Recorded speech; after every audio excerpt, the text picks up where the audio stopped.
friends, welcome back. Let's start the new chapter of business studies, that is directing. And in this video especially we will try to discuss the meaning and the elements of directing, and the important part which I have covered in this video, the supervision and motivation points. And while discussing motivation, we will go through a very important theory of Maslow's, that is need hierarchy theory. So let's start this video. So after planning and after organizing, staffing means organizing the human resource, we reached at the place where we need to get the work done. The process of instructing, guiding, counseling, motivating and leading people in the organization to achieve its objectives, वो प्रक्रिया जिसमें हम अपने जो भी employees हैं उनको instruct करते हैं, उनको इंस्ट्रक्शंस देते हैं, उनको गाइड करते हैं, काउंसिल करते हैं, मोटिवेट करते हैं और लीड करते हैं। किस लिए? ताकि वो डायरेक्टली और इनडायरेक्टली हमारे जो ऑर्गेनाइजेशन का जो गोल है, जो ऑब्जेक्टिव है, उसको अचीव करने के लिए काम करना शुरू करें। Directing initiates action. जो भी प्लान किया है हम लोगों ने, जो भी प्लान किया है, जिस प्लान के लिए जो भी रिसोर्सेज हम लोगों ने अरेंज किए हैं, जो ह्यूमन रिसोर्स हम लोगों ने मैनेज किया है, अपॉइंट किया है, उनको काम पर लगाना और उनसे काम करवाना, और काम करवाते समय दिमाग में रखना कि हमारा मोटिव क्या है, हमारा ऑब्जेक्टिव जो भी है उसको अचीव करना है। तो that is directing. Functions prepare a setting for action. ये जो डायरेक्टिंग जो फंक्शन है वो काम शुरू करने की सारी प्रक्रिया, हमारे पास प्लान रेडी है, हमारे पास रिसोर्सेज रेडी है, हमको काम कैसे शुरू करना है इस पर बात करता है। Directing takes place at every level of management. Directing सिर्फ ग्रास रूट लेवल या सिर्फ टॉप लेवल पे नहीं, बल्कि जहाँ भी मैनेजर सबऑर्डिनेट और सुपीरियर का रिलेशन है, वहाँ पे डायरेक्टिंग का मतलब ये फंक्शन वहाँ पे एक्टिव है और वहाँ पे ये डायरेक्टिंग अपना रोल प्ले करेगा ही करेगा। Directing is a continuous process. We can not say कि अब डायरेक्टिंग का काम खत्म हो गया, नो, ये कंटिन्यूअस।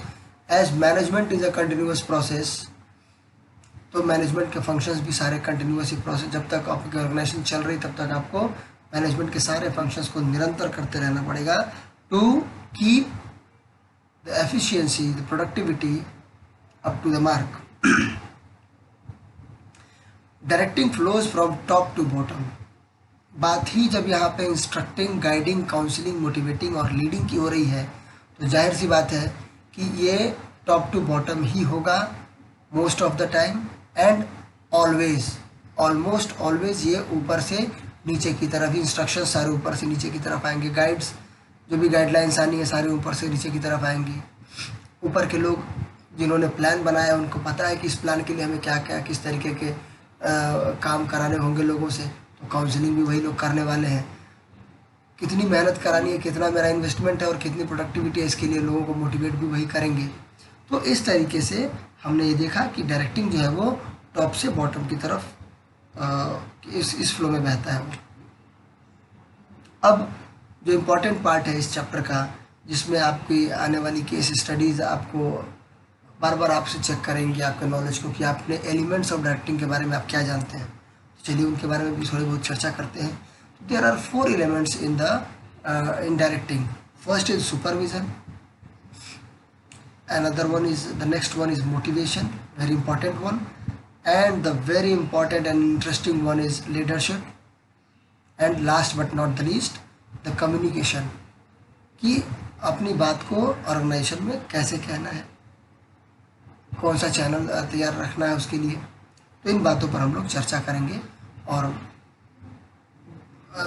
डीप में चर्चा करेंगे, we will discuss this topic in depth. तो चलिए शुरू करते हैं सुपरविजन से। सुपरविज़न इस नाम से हम लोग अंदाज़ा लगा सकते हैं कि किसी चीज़ पर नज़र रखना, देखना कि कोई कुछ गड़बड़ न कर दे या फिर कोई गलत प्रोसेस न फॉलो कर ले। It means overseeing what is being done by subordinates and giving instructions to ensure optimum utilization of resources and achievement of work targets. इन बातों का ध्यान रखना कि कहीं कोई वेस्टेज ना हो जाए और जो हमारा काम है वो काम भी पूरा होना चाहिए। इनको ध्यान में रखते हुए जो एक्सपीरियंस्ड वन है, जो सुपीरियर वन है, वो अपने जूनियर और न्यूली अपॉइंटेड लोगों पर नज़र रखते हैं, उनको सुपरवाइज करते हैं। Supervision can be understood as the function to be performed by supervisors a managerial position in the organization hierarchy at operative level that is immediately above the worker। तो supervision जो शब्द है ये most of the time grass root level के लिए ही इस्तेमाल होता है, जहाँ पे एम्प्लॉयज़ काम कर रहे हैं और उनका मैनेजर उनकी देखरेख कर रहा है।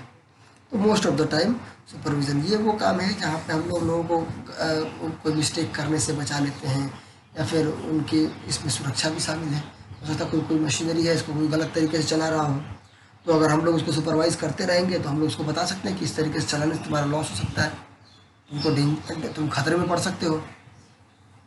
तो supervision most of the time grass root level की चीज़ है। नेक्स्ट जो हमारा एलिमेंट है डायरेक्टिंग का, that is motivation. That is going to take most part of the video of the today's video. तो motivation, there is a two type of things. We can get our work done by two type of actions. One is push and another is pull। किसी को धक्का देके काम कराना और किसी को अट्रैक्ट करना काम करने के लिए, two things are there। So motivation is something which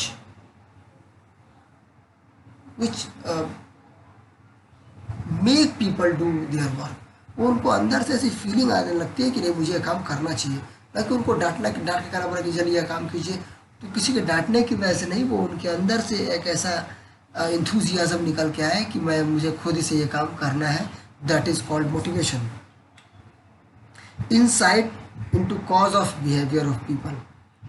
motivation लोगों के बर्ताव के पीछे का जो लॉजिक है उस पर काम करता है कि अगर कोई चिड़चिड़ा है तो वो क्यों चिड़चिड़ा है, उसके चिड़चिड़ापन का वजह क्या है, और उसको दूर कर दिया जाए तो पक्का वो उसकी चिड़चिड़ापन अगर दूर हो जाएगी तो वो हमारा काम करेगा। और जो उसके अंदर चिड़चिड़ापन है, it means he is lacking something, उसको किस चीज़ की ज़रूरत है लेकिन उसे मिल नहीं पा रही है। अगर वो चीज़ उसे हम उपलब्ध करा दें तो शायद उसकी चिड़चिड़ापन कम हो जाए और वो हमारे काम का आदमी बंदा बन जाएगा। फिर the process of making subordinates to act in a desired manner to achieve certain organization goal. तो अगर अपने जूनियर से हमें अपना काम करा के लेना है तो हमें उनसे ऐसा करना है कि वो बिना कहे, बिना कोई कठोर एक्शन उठाए, बिना कोई हार्श एक्शन उठाए, वो हमारे काम को करते रहें। ऐसा करने के लिए हमें इन तीन चीज़ों पर ध्यान देना होता है: motive, motivation and motivators. Motive, तो मोटिवेशन को समझने के लिए हमें इन्हीं तीन चीज़ों पर बात करनी होगी कि what are motives, motivation and motivator. So let's try to get the meaning of motive. Motive मतलब मकसद कह सकते हैं। The inner state that energizes, activates and moves and directs behaviour towards goal. आदमी की मन स्थिति, आदमी के सोचने की जो दिशा है वो कैसी होनी चाहिए, किस तरफ होनी चाहिए कि वो जो ऑर्गेनाइजेशन का गोल है उसको अचीव करने में, उसका जो बिहेवियर है वो उसको अचीव करने के लिए उसकी तरफ अग्रसर हो। Motive arises out of the needs of individual. और ये मोटिव कैसे आते हैं? कोई भूखा व्यक्ति है और उसे मैं बहुत बढ़िया गाना सुनाने की कोशिश करूँ, उसे बहुत बढ़िया कपड़े दिलवा दूँ, उसे बहुत अच्छे महंगे जूते दिलवा दूँ, तो क्या वो मुझसे प्रसन्न हो पाएगा? Will he be satisfied? No, we can not say that he is satisfied after getting different things which are not his actual needs. उसे ज़रूरत है खाने की और हम उसे दे रहे हैं वो चीज़ें जिसकी उसकी कोई ज़रूरत नहीं है। तो यहाँ पे मोटिव अराइजेस, जो मोटिव होता है वो क्या होता है, लोगों का मोटिव क्या होता है, उनकी ज़रूरतों की पूर्ति ही उनका मोटिव होता है। और जब वो अपने मोटिव को अचीव करने में सक्सेसफुल हो जाएंगे और उनको लगेगा कि हमारा ऑर्गेनाइजेशन हमारे मोटिव को फुलफ़िल करने में हमारी मदद कर रहा है, तो वो खुद ही ऑर्गेनाइजेशन के ऑब्जेक्टिव्स को अचीव करने के लिए काम करना शुरू कर देंगे। जैसे the need for food cause hunger an account of which a man searches for food. तो मोटिव क्या, मेरा मोटिव अभी इस समय है कि मैं खाने की तलाश में हूँ। क्यों? क्योंकि मेरी ज़रूरत है इस समय मेरी भूख को शांत करना, मुझे खाने की ज़रूरत है और मैं काम कर रहा हूँ। तो मेरे काम करने के पीछे मोटिव यहाँ पर क्या हुआ, यहाँ पे मेरे काम करने के पीछे जो मोटिव है वो है मेरी भूख की वजह से मेरे खाने की लालसा। मुझे भूख लगी है, मुझे खाना चाहिए, मुझे भूख लगना नेचुरल है, मुझे रोज़ भूख लगनी है, मुझे रोज़ खाना चाहिए, तो मुझे उसके लिए काम करना होगा जिसमें पैसा कमाऊँ और मैं खाने को खरीद सकूँ। तो मेरे मोटिव के पीछे, यहाँ की मोटिव जो मैंने एग्जांपल दिया उसके पीछे मेरी जो नीड है वो है need for food because I am hungry. Some such motives are hunger, thirst, security, affiliation, need for comfort and recognition. तो हम लोगों ने देखा कि मोटिव्स क्या है। अब देखते हैं हम लोग मोटिवेटर्स। अब जिन टूल्स का इस्तेमाल करके मैनेजर्स एम्प्लॉयज़ की, हर व्यक्ति की नीड्स अलग अलग हैं, लेकिन उन नीड्स को अगर हम लोग कैटेगराइज करें तो उनमें कुछ काफ़ी चीज़ें कॉमन मिल जाएंगी हमें। तो जब मैनेजर कोई टूल इस्तेमाल करता है इन नीड्स को सेटिस्फाई करने के लिए, जैसा मैंने बताया कि motivation is nothing but satisfying the need of employ. और जैसे ही एम्प्लॉय के अंदर ये फीलिंग आएगी कि this organisation is fulfilling my needs, तो वो अपने आप ऑर्गेनाइजेशन के ऑब्जेक्टिव्स को अचीव करने के लिए वो इंटरनली मोटिवेटेड हो जाएगा और वो तब तक काम करेगा जब तक उसकी कोई अनसेटिस्फाइड नीड उसको पता न चले। The technique used to motivate to influence people to contribute their best in organisation. जो भी टूल्स हम लोग इस्तेमाल करते हैं, तो जैसे मोटिवेटर्स में हम लोग कह सकते हैं जो पेमेंट हम लोग करते हैं, अच्छी सैलरी मोटिवेट करती है लोगों को, बोनस मोटिवेट करता है, हर साल बोनस मिलता है, मतलब वो लोग पूरे साल, कंपनी बोनस कब देती है, जब कंपनी प्रॉफिट कमाती है, तो वो लोग प्रॉफिट में कंपनी को कोशिश करेंगे कि हमारा काम ऐसा रहे कि कंपनी प्रॉफिट बनाए। प्रमोशन कब मिलेगा, जब आपका परफॉर्मेंस, आपका जो प्रीवियस परफॉर्मेंस है वो ये शो करेगा कि अब आप इस जॉब के लिए परफेक्ट हैं और आपके अंदर बहुत सारी मैनेजरियल स्किल डेवलप हो रही हैं, तो आपको प्रमोट किया जाएगा। रिकॉग्निशन, पहचान, आपने कुछ एक्स्ट्रा ऑर्डिनरी किया तो आपकी टीम में से आपको कोई सम्मान मिलेगा, कोई पहचान मिलेगी, आपकी तारीफ और आपकी जिम्मेदारियों को बढ़ा के मोटिवेटर्स की तरह इनको इस्तेमाल किया जाता है। मैनेजर्स लोग अपने एम्प्लॉयज़ को मोटिवेट करने के लिए इन टूल्स का इस्तेमाल करते हैं and these are called motivators. There are lot of things given in your book that importance of directing, these all are things are, तो आप लोग उसको स्टडी कीजिएगा and if you feel any doubt let me know, I will discuss. तो अब आते हैं motivation. Motive और मोटिवेटर देख लिया हम लोगों ने कि लोगों की नीड क्या है, लोगों की नीड को एक ऑर्गेनाइजेशन में एक मैनेजर कैसे सेटिस्फाई कर रहा है, दोनों चीज़ें हैं। अब इन दोनों चीज़ों का मिलान, कौन सी ज़रूरत पूरी करनी है और कौन से टूल्स का इस्तेमाल करना है, सिंपली दैट इज़ मोटिवेशन।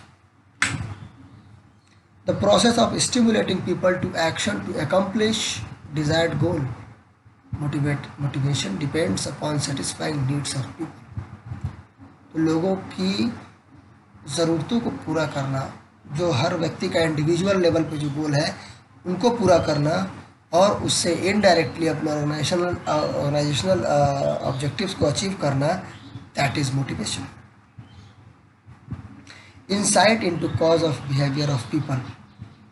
लोगों के बर्ताव में लोगों के व्यवहार का कारण, जैसे हम लोगों ने डिस्कस भी कर लिया इस टॉपिक को, कि लोगों के बर्ताव में जो भी जो जैसा भी उनका बर्ताव है उनके पीछे क्या है, तो उनके पीछे वो हिडन नीड है उनकी, जो कि अभी तक अनसेटिस्फाइड है। और कोई मैनेजर उनके बर्ताव को देख के उसको जानने लेना चाहिए कि इसकी ज़रूरत क्या है, उसकी ज़रूरत पूरी करो, अपना काम करा के। Reason for doing any work could be, मतलब वो जो इंसाइट है वो कोई भी काम करने के पीछे क्या है, उसका रीज़न है, किसी भी काम करने के पीछे रीज़न क्या है, तो unsatisfied needs. A process of encouraging people to accomplish the desired goal. और मोटिवेशन क्या है, तो एक ऐसी प्रक्रिया है जिसमें हम लोग लोगों को इनकरेज करते हैं, उनको प्रोत्साहित करते हैं, न कि उनको फोर्स करते हैं। We can not push them, we pull them toward us, कि आप लोग आइए, आपकी ज़रूरतें सारी, आपकी ज़रूरतों की जिम्मेदारी हमारी, और आप अपनी योग्यता के अनुसार हमारी कंपनी के गोल को अचीव करने में ऑर्गेनाइजेशन की मदद कीजिए। एंड दोनों नीड्स हमारी सेटिस्फाई हो जाएंगी, ऑर्गेनाइजेशनल नीड्स भी सेटिस्फाइड होंगी और आपकी इंडिविजुअल नीड्स भी सेटिस्फाइड होंगी। Identification of motives of individual, तो इसके लिए ज़रूरी क्या है, हर व्यक्ति की आइडेंटिफिकेशन करना कि उसकी ज़रूरत क्या है। फिर हम लोग ने जिन टेक्निक्स को देखा, जिन मोटिवेटर्स को देखा, उनको डिज़ाइन करना हर व्यक्ति के हिसाब से कि जिसकी जो ज़रूरत है उसकी वो ज़रूरत हमारे इन टूल्स के यूज़ करने से पूरी हो जाए। And implementing the tools according the needs of individual is motivation.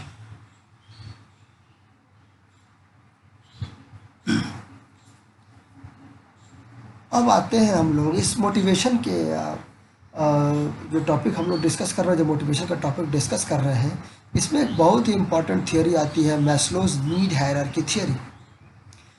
तो इस थियोरी को लिखने वाले हमारे अब्राहम मैस्लो जो हैं, वो एक बहुत जाने माने साइकोलॉजिस्ट थे, जो कि 1943 में एक अखबार में वो साइकोलॉजी पे लेख वगैरह लिखा करते थे, और उन्होंने ही इस थियोरी ऑफ मोटिवेशन पे काम किया और इसके बारे में बहुत सारी जानकारियाँ दी। इस theory was based on human needs. उन्होंने बताया कि आदमी की ज़रूरतें क्या क्या होती हैं। He felt that with in every human being there exist a hierarchy of 5 needs. उनको ऐसा लगा कि हर व्यक्ति में ये 5 प्रकार की ज़रूरतें हैं, जो कि हायरार्की क्रम के अनुसार उनके अंदर पैदा होती है। पहली नीड पूरी होने के बाद दूसरी नीड आती है, और दूसरी नीड की पूरी होने के बाद तीसरी नीड आती है। तो 5 तरीके की जो नीड्स है उनका उन्होंने उनको ढूंढा, उनको क्लासीफाई किया और उनको इन 5 हेडिंग्स में समेटा। तो पहले होते हैं basic psychology physiological needs, safety and security needs, affiliation belonging needs, esteem needs and self actualisation needs. तो ये 5 प्रकार की नीड्स हैं। और इस थियोरी को पढ़ने से पहले हमें उन बातों को जानना पड़ेगा कि इनमें इस थियोरी के पीछे कुछ एजम्पशन लेके मैस्लो ने वो थियोरी बनाई है। उन एजम्पशंस को अगर हम लोग जान लेंगे तो इस थियोरी को समझने में ज़्यादा आसानी होगी। तो उनका पहली बात जो इन्होंने मान के चला था वो था कि peoples behaviour is based on their needs. उनकी ज़रूरत के आधार पे अगर कोई बंदा घर पे आता है और वो भूखा है, और घर पे आते ही उसकी शिकायत, इधर की शिकायत, उसको घर में होने वाली प्रॉब्लम्स के बारे में बताया जाए, उसको हमें क्या ज़रूरत है वो बताया जाए, तो वो बंदा, जाहिर सी बात है कि वो बंदा क्या करेगा, वो भड़क जाएगा, क्योंकि उसकी अभी तुरंत जो रिक्वायरमेंट है वो है उसकी भूख, उसकी प्यास, क्योंकि बाहर से थका मादा आया है। तो अगर हम उसको पहले खाना दें, पानी दें और फिर घर की प्रॉब्लम्स को बताएं, तो शायद वो उनको अच्छे से सुनेगा और श्योर शॉट है कि वो उनको पूरा भी करेगा। तो अगर वो चिड़चिड़ा हो रहा है, मतलब उसकी कोई ज़रूरत है जिस पर कोई ध्यान नहीं दे रहा है, कोई उसको पूरा करने की कोशिश नहीं कर रहा है, बेमतलब कि उस पर जिम्मेदारियाँ थोप रहा है। पीपल नीड्स, तो पहली हो गई कि उसका बिहेवियर उसकी ज़रूरत से डायरेक्ट होता है। दूसरी चीज़, ये जो ज़रूरतें हैं वो हायरार्किकल ऑर्डर की होती है, क्रम में चलती हैं। एक पूरी होगी तो दूसरी टाइप की नीड उसकी जनरेट हो जाएगी, दूसरी पूरी होगी तब जाके अगले लेवल की नीड उसकी ज़रूरी होगी। जैसे किसी को भूख लगी है और उसको BMW अगर हम लोग दें, तो भले ही BMW बहुत बड़ी चीज़ है, लेकिन उसकी रिक्वायरमेंट वही पूरी नहीं हो रही है, तो उसको पहले खाना चाहिए, उसके बाद उसको उसकी नीड आ सकती है। लेकिन अभी जो उसकी प्राइमरी नीड है वह है भूख। A satisfied need can no longer motivate a person. तो जो दूसरी हमारी है कि हायरार्किकल ऑर्डर की है, एक नीड खत्म तो दूसरी नीड चालू। तो अगर एक नीड को आपने संतुष्ट कर दिया है तो बहुत देर तक वो उस व्यक्ति को मोटिवेट नहीं रख सकती है। Only next higher level need can motivate him. तो अगले लेवल की उसकी नीड जनरेट होगी तब जाके वो और मोटिवेट होगा। जैसे मैंने साइकिल लिया, फिर मैंने बाइक लिया, फिर मैंने एक बंगला खरीदा, फिर मैंने उसमें AC लगवाया, इस तरीके से फिर मैंने कार खरीदी। तो मेरी नीड्स धीरे धीरे बढ़ रही हैं और इन नीड्स के पीछे भागते भागते मैं काम भी कर रहा हूँ। A person moves to the next higher level of hierarchy only when lower need is satisfied. और अगली नीड की ज़रूरत तमन्ना वो तभी रखता है जब उसकी निचली नीड्स सेटिस्फाइड। तो ये 4 एजम्पशंस अगर दिमाग में आप रखेंगे तो इस थियोरी को पढ़ना हमारे लिए आसान होगा। तो आइए चलते हैं मैस्लोज नीड हायरार्की थियोरी। ये थियोरी क्या है आइए देखते हैं। तो इस थियोरी में इन्होंने एक डायग्राम बनाया, इसमें सबसे पहले लेवल पे रखा basics physiological needs, safety security needs. जब ये दोनों नीड्स पूरी होती हैं तो व्यक्ति को आता है एफिलिएशन बिलोंगिंगनेस नीड्स, पहचान। फिर स्टीम नीड्स, लोगों को लगता है कि ये मेरा रिस्पेक्ट है, ये मेरा रुतबा है, तो ऐसी नीड्स जनरेट होती है। और फिर जब इन सारी नीड्स की भरपाई हो जाती है तब आदमी उस लेवल पे पहुंचता है जिसको हम लोग बोलते हैं सेल्फ एक्चुअलाइजेशन नीड्स। मतलब ऐसी परिस्थिति में जब लोग पहुंचते हैं जब उनको ऐसा लगता है कि उनकी लगभग सारी नीड्स पूरी हो चुकी हैं, बहुत टॉप लेवल की नीड्स होती हैं और यहाँ तक पहुँचने के लिए थोड़ा मुश्किल होता है ऐसे नीड्स पे, ऐसी जगह पे पहुँचना जहाँ पे आदमी डिसाइड कर पाए कि अब मेरी नीड्स लगभग सारी नीड्स मेरी सेटिस्फाइड है। तो इस थियोरी पे हम लोग देखते हैं कि इंडिविजुअल के रूप में एक एग्जांपल लेके चलते हैं और एक एग्जांपल ऑर्गेनाइजेशनल एग्जांपल लेके चलते हैं। तो बेसिक फिजियोलॉजिकल जो नीड है, जो सबसे निचले पायदान की और सबसे ब्रॉडर पायदान है, देखिए आप लोग जिस तरीके से ये डायग्राम ऊपर की तरफ बढ़ रहा है तो हम लोग देख सकते हैं कि ये डायग्राम ऊपर की तरफ ज़्यादा ज़्यादा पतला होता चला जा रहा है। इसका मतलब है कि साइकोलॉजिकल फिजियोलॉजिकल जो नीड्स होती है ब्रॉड होती है, ये लगभग सबको इन नीड्स की ज़रूरत होती है। फिर तो ऊपर जो लोग आगे बढ़ते रहते हैं तो लोगों की संख्या धीरे धीरे कम होती चली जाती है और सेल्फ एक्चुअलाइजेशन नीड पे बहुत कम लोग पहुंचते हैं। तो इस डायग्राम का ये भी एक मतलब। चलिए देखते हैं कि इंडिविजुअल लेवल पे ये नीड होती है हमारी, जैसे हमें भूख लगी है तो भूख तो सबको लगती है, भूख प्यास सबको लगती है और इसकी ऑर्गेनाइजेशन में सैलरी सबको चाहिए। That is the basic physiological need. मैं बोलूँ कि मैं आपको बोनस दूंगा, सैलरी नहीं दूंगा तो आप काम करेंगे? नो वे। अगली नीड है सेफ्टी एंड सिक्योरिटी नीड। इसमें हम लोग समझ सकते हैं कि स्टेबिलिटी ऑफ इनकम। पर्सनली मुझे एक ऐसा मतलब कि मेरी जो नीड है उस समय क्या है, मेरी भूख मिट जाने के बाद मुझे रेगुलर ऐसी इनकम एक चाहिए, इनकम का सोर्स चाहिए, यहाँ से मेरी भूख हमेशा मिटती रहे। तो मैं आज जवान हूँ, मैं आज काम कर ले रहा हूँ, मैं जब बुजुर्ग बूढ़ा होऊंगा, मैं काम करने की ताकत मेरे अंदर नहीं रहेगी, तब मेरा खर्चा पानी कैसे चलेगा। तो ऑर्गेनाइजेशनल लेवल पे उसके लिए क्या प्लान करते हैं लोग, अगर आपने अपने जीवन का वो ताकतवर क्षण, वो क्षमता जब आपके अंदर थी तब वो समय आपने हमारे साथ बिताया, तो आपकी कैपेसिटी, आपकी कैपेबिलिटी जब थोड़ी सी कम होती है तो उस समय हम आपका ख्याल रखते हैं, पेंशन प्लान देते हैं आपको। तो that here organisation in organisation pension plan is satisfying the safety security need. At individual level पे ये नीड क्या है, तो स्टेबिलिटी ऑफ इनकम, कि मेरा इनकम का स्रोत बना रहे। अगला देखते हैं एफिलिएशन बिलोंगिंगनेस, फ्रेंडशिप। लाइफ में सब कुछ है लेकिन हमारे मित्र, हमारे रिश्तेदार, हमारे रिलेटिव्स नहीं हैं, तो लाइफ थोड़ी सी मोनोटोनस हो जाती है। तो जब हमारे पास हमारी भूख मिट चुकी है, हमारे पास एक रेगुलर इनकम है, तो हमें ज़रूरत होती है कि हमारे पास कुछ फ्रेंड्स हो, हमारे कुछ रिलेटिव्स हो, हमारी पत्नी हो, हमारे दोस्त हो, हमारे और भी रिलेटिव्स हों, जिनके साथ मिलकर मैं, जो मेरा सम्मान करें, जिनका मैं सम्मान करूं, जिनका मैं कद्र करूं, जो मुझे पहचाने। तो इस तरीके की ऑर्गेनाइजेशन में इसको क्या कहते हैं, that is cordial relation with colleagues. काफ़ी टाइम काम करते मैंने दिया इस ऑर्गेनाइजेशन को, अब मेरे कलीग्स भी मुझे पहचानते हैं कि नहीं, ये बंदा इस काम में माहिर है। तो अभी अगर वो नहीं पहचानते हैं तो मेरी एक नीड वहाँ पे अनसेटिस्फाइड रह जाती है, और जैसे ही ये नीड पूरी होती है मैं बढ़ता हूँ आगे स्टीम नीड्स की तरफ।